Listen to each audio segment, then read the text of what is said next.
Salve, salve nação, vambora aí com mais um vídeo, né, sobre o nosso Flamengo. Mesmo após do jogo contra o Madureira, que foi um empate meio sem graça, mas o Flamengo já tá pensando no Nova Iguaçu e pensando mais na frente no Palmeiras e no Mundial de Clubes, né. Vitor Pereira ainda busca uma escalação ideal? Busca sim, porque o esqueleto, o esboço, o Vitor Pereira já tem. Só que ele vai se adaptar, né? Vai escolhendo, vendo qual peça possa se encaixar melhor no seu estilo de jogo, né? Então vamos embora aí com mais um react aí, bem rapidinho esse react aqui agora, né? É isso aí, tamo junto. E o Vitor Pereira, na minha opinião, ainda tem muito a evoluir no Flamengo, sinceramente. Então é isso aí, tamo junto, deixe seu like e sua inscrição para ajudar o canal. É isso aí, créditos, aí ESPN no Brasil. Vou deixar o link na descrição como créditos. Tamo junto, nação, e vambora para o vídeo. Valeu! Flamengo, só que ficou no empate sem gols. Chama agora o Pedro Henrique Torre para contar como foi a partida, o resultado e também a avaliação do técnico Vitor Pereira. Tudo bem, Pedro? Bom dia. Tudo bom, Mari? Bom dia para você, Eugênio, Marra, todos os amigos do Sport Center.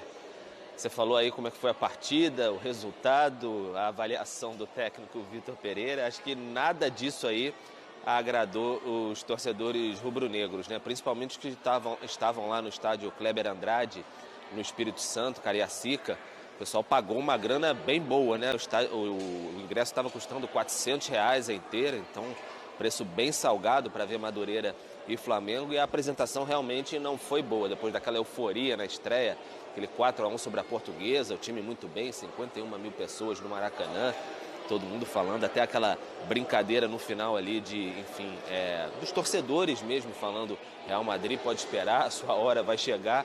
Agora, o pessoal um pouco mais, um tanto quanto decepcionado com a atuação do Flamengo.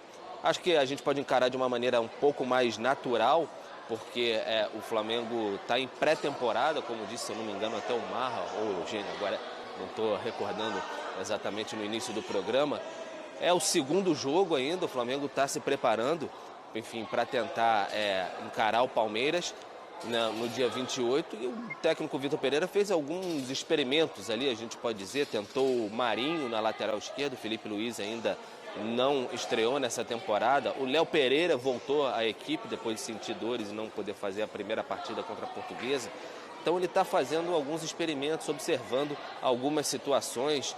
Disse ainda que o Pedro ainda não está podendo jogar 90 minutos, ele está com medo do Pedro se lesionar, então ele está tomando alguns cuidados. Então foi mais ou menos essa tônica, mas não adiantou tanto assim, porque depois a torcida ficou na bronca e vaiou o time. Então vamos ver agora o que falou o Vitor Pereira, dando as suas explicações para o ritmo lento do Flamengo lá em Cariacica, também sobre testar o Marinho na lateral esquerda, que trouxe certos calafrios para a torcida do Flamengo. Vamos ouvir.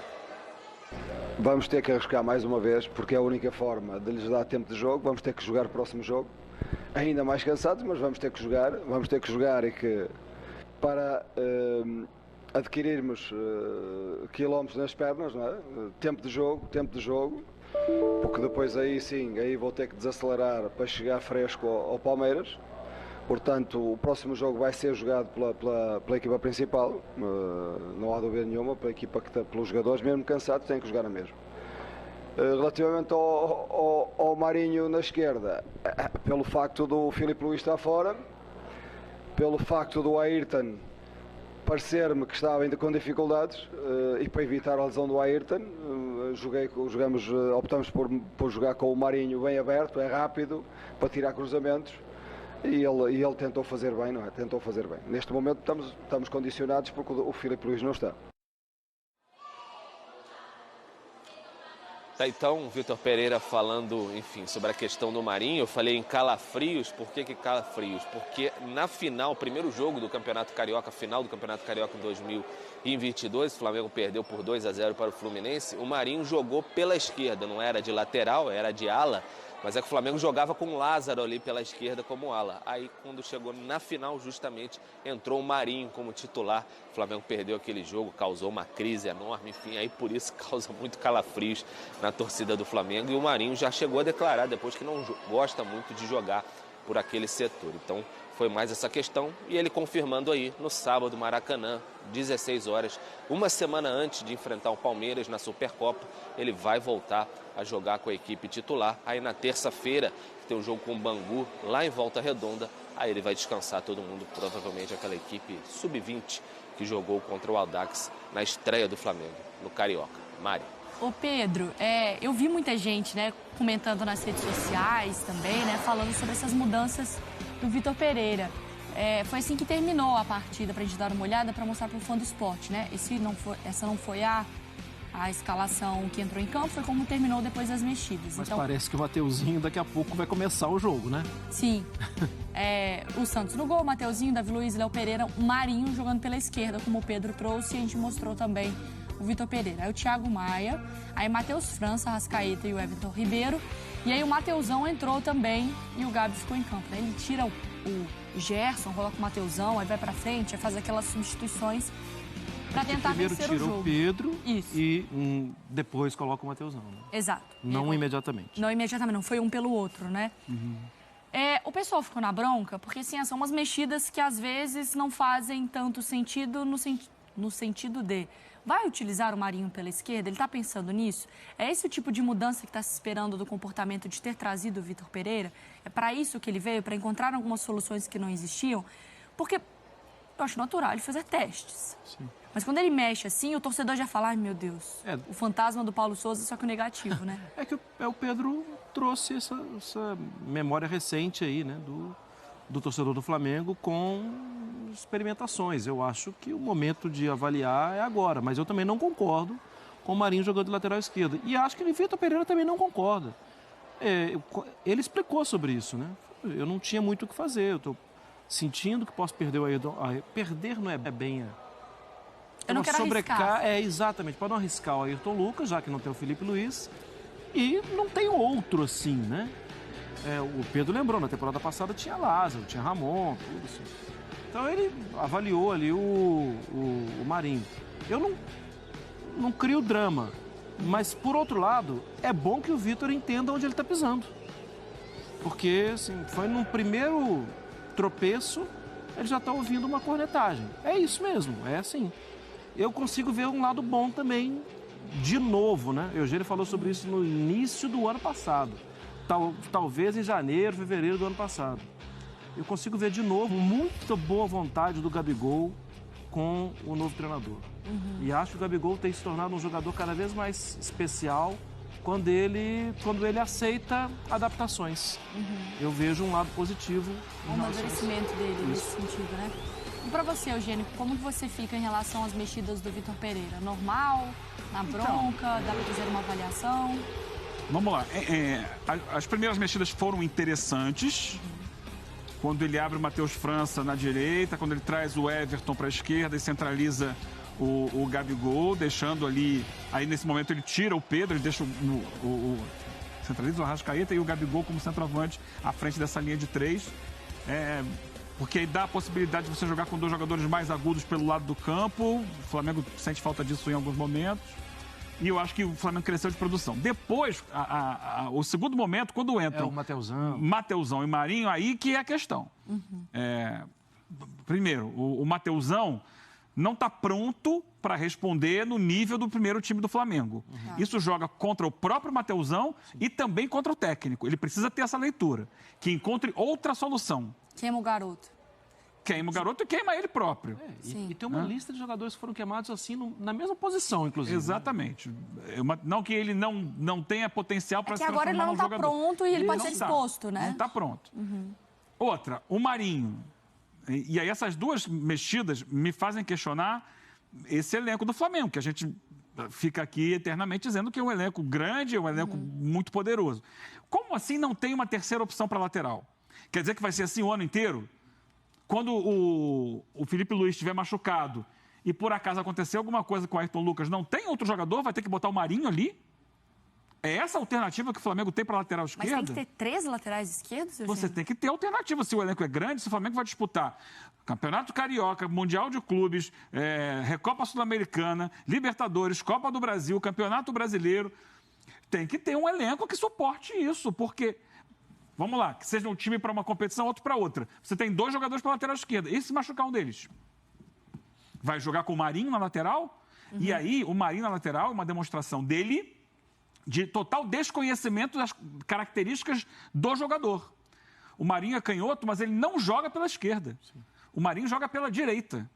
A qualidade do Marinho é trazer para dentro e bater. Não adianta botar, mas ele é canhoto, eu vou botar. E eu sou o cara que mais defende o canhoto pela esquerda e o destro pela direita. Mas não é o caso do Marinho. Minimice o aleatório. O Marinho não tem essa característica de levar a jogada no fundo para cruzar. Ele não é dele isso. É preciso entender a característica do jogador. Colocar ele na direita para ele trazer para dentro é uma outra situação. É o que ele sabe fazer. Se fosse, portanto, o Marinho pelo lado direito, como um ala, porque você leva em consideração o seguinte: eu vou colocar um atacante aqui como lateral, porque o time adversário não está atacando. Sim. Então ele vira o segundo atacante. Sim. Então ele vai dobrar com o Cebolinha por ali. O Cebolinha é destro, vai trazer para dentro, ele vai ter o corredor para largar o campo. Só que ele não faz isso. O Marinho não tem isso. Eu falei até Everton Ribeiro, é Cebolinha, na hora que eu mostrei ali o negócio. O Everton Ribeiro saiu para a entrada do Matheus França. É isso. Essa é uma questão. Ele poderia, inclusive, ao invés do Marinho, colocar um terceiro zagueiro e liberar mais gente para chegar na frente. Mas nunca o Marinho por ali. Isso é desconhecimento do treinador das características daquele jogador que ele coloca naquela posição. Isso ele vai ganhar com o tempo. Ele vai entender, o Marinho não dá para colocar aqui. Sim. Mas eu questiono, esse elenco do Flamengo, que é tão badalado e merece ser badalado, porque realmente tem grandes nomes, ele precisa ter opções para todas as posições do campo, para evitar a situação de não tem o Felipe Luiz, o Ayrton está desgastado. O que eu faço na lateral esquerda? Ô Pedro, tem alguma resposta para isso? O Flamengo pensa em talvez desenvolvimento de alguém da base? Ou por enquanto vai desse jeito assim? Mari, para esse setor da lateral esquerda, o Flamengo jogou no primeiro jogo da estreia mesmo do Carioca com o Ramon, né? O Ramon já é bem conhecido, teve emprestado ao Red Bull Bragantino na última temporada, voltou e tem uma possibilidade aí, até os companheiros do Jornal Dia informaram até de saída lá para o Benfica de Portugal, então não foi nem relacionado para essa partida. A opção que ele tinha de lateral para esse jogo, que foi relacionado, é o lateral direito, o Wesley. Ele não entrou nessa partida. Para a lateral esquerda, seria, sem o Ramon, seria o Marcos Paulo, que é um jogador que até jogou bastante no Campeonato Carioca e alguns jogos ali na última temporada. Chegou a ser relacionado, entrou durante algumas partidas, um jovem jogador, lateral esquerdo também. Ele ficou no banco de reservas, foi opção para o Ramon na partida contra o Audax. Então seria ele essa terceira opção sem o Ramon. No momento, com o Ramon no elenco, ele é a quarta. Então seria mais ou menos essa a equação que o Flamengo tem no momento para a lateral esquerda. O cenário, então, do rubro-negro. Obrigada, tá, Pedro, pelas informações e pela participação aqui no debate. Maravilha. Um abraço para todos aí. Boa sequência. Valeu. Então, é isso aí, nação. Mais um react que eu tô trazendo para vocês. É óbvio que esse empate que o Flamengo acabou ocorrendo, né, contra o Madureira, não foi um empate legal. O Flamengo não jogou bem, não desempenhou um bom futebol dentro de campo. Teve essa improvisação aí do Marinho. Só que se a gente analisar o contexto, a gente vai perceber que o Vitor Pereira ele não tinha mais lateral e teria que poupar. Poupar não dá muitos minutos logo no início da temporada, né, para o Ayrton Lucas. Tem que dosar a minutagem. Sendo assim, o único jogador que poderia fazer isso era o Marinho naquela posição ali, né, pela perna esquerda e agregando o contexto inteiro, né. Então, se a gente for olhar para um contexto, a gente consegue entender o que o Vitor Pereira quis fazer, né. Já ali do Pedro também teve um contexto dele querer poupar, sei lá, o Pedro, tudo bem, né. Era mais fácil tirar o Pedro e botar o Mateusão, entendeu? Mas, tudo bem. Agora o Flamengo já pensando no Nova Iguaçu, né, a próxima rodada. Depois do Nova Iguaçu acho que tem mais um jogo, depois já o próximo jogo é sábado, terça e o Palmeiras, se não me engano. Então é aquilo. É óbvio que o Flamengo não vai chegar no auge físico contra o Palmeiras. Nem o Palmeiras também vai chegar, que é muito pouco tempo ainda, né? Então o Flamengo tem que se preparar da melhor maneira para poder chegar contra o Palmeiras e desempenhar um bom futebol, né? Então, na minha visão, contra o Nova Iguaçu, o Flamengo deve botar o titular. Na terça-feira, se não me engano, reserva, e no final de semana já é o Palmeiras, né? Vai ser maior jogar, sinceramente. Se o Flamengo ganhar, o Flamengo vai chegar com a autoestima lá em cima. Se perder, aí o bagulho já fica doido. Se perder, o bagulho já fica doido, né? O Vitor Pereira, né? Eu, querendo ou não, o Palmeiras é o maior rival nesses últimos anos, né? Em busca de títulos expressivo na América do Sul. É Flamengo, só dá Flamengo e Palmeiras. Iniciar um trabalho do Vitor Pereira, do jeito que ele chegou ao Flamengo, tudo certinho, já perdendo o clássico, já complica. Aí o questionamento, que através de um empate gerou uma repercussão gigantesca, e o empate contra o Madureira, por uma perca de título, vai gerar um questionamento muito grande em cima dele e do trabalho dele, né? De acordo com como que for a equipe do Flamengo durante a partida contra o Palmeiras, né? Isso vai depender muito de como o Flamengo for jogar, né? Então, Vitor Pereira tem que abrir o olho, porque tem que ganhar esse jogo. O Mundial, a gente quer ganhar, mas a gente sabe que o Mundial a gente não é favorito. Então é aquilo. E espero também que não esteja espero também que não aconteça nenhuma falha, né? Como aconteceu com o Andrés, né? Porque aquilo do Andrés, meu filho, porra. Às vezes eu tenho um pesadelo até hoje com isso, meu filho, pelo amor de Deus. Tamo junto, nação. Valeu, deixa o like. Se você é novo aqui no canal, seja muito bem-vindo. E é isso aí. Valeu, nação.